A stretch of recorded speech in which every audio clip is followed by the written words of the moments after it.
The name of the game is Capture the Flag, not tying and bandaging edition. The nature and the objective of the game is to identify the fastest team to capture the flag.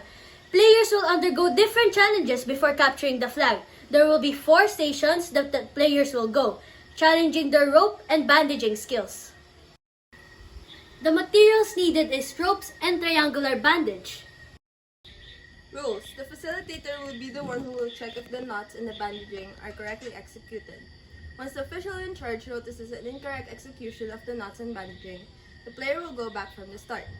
Coaching from other teammates is prohibited on stations 1, 2, and 3. A list of players per station will be asked on each team to avoid misunderstandings. The instructor will call. Campers ready! Campers will answer ready. Go! After the signal go, the 4 campers will run to the first station. After running to the first station, one of the 4 campers has to perform the 3 basic knots.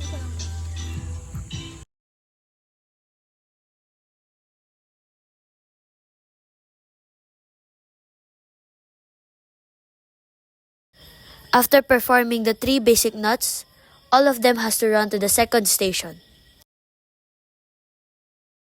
After running to the second station, one of the 4 campers has to perform 2 basic hard knots.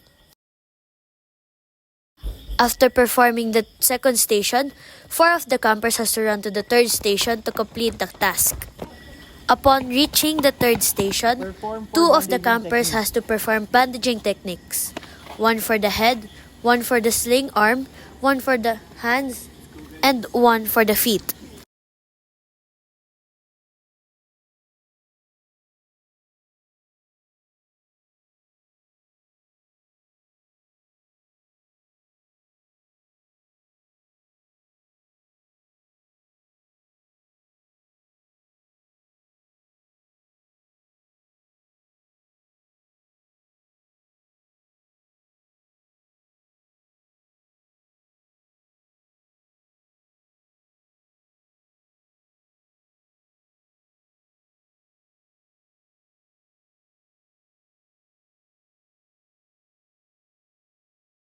After completing the third task, 4 of the campers has to run to the fourth station to answer 10 questions.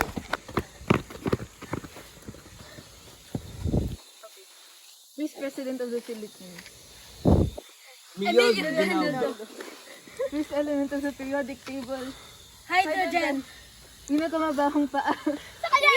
Willard! Sinong may birthday ngayon? Si Wade! Favorite teacher? Sir Jun! Mukhang hotdog kapag bakong gupit. Franz! Tarang! Si Nikite. February 14! First case ng ngiti. Leonor! Pinakamaliit sa ngiti. Wayan! Gishin Gagasi! Hindi ka kasi. Araw at ba ng makili? Kuya Amat kay Gani! Kuya Amat! Yun! Yay! After completing all of the tasks, 4 of the campers has to run to the headquarters to complete their flag.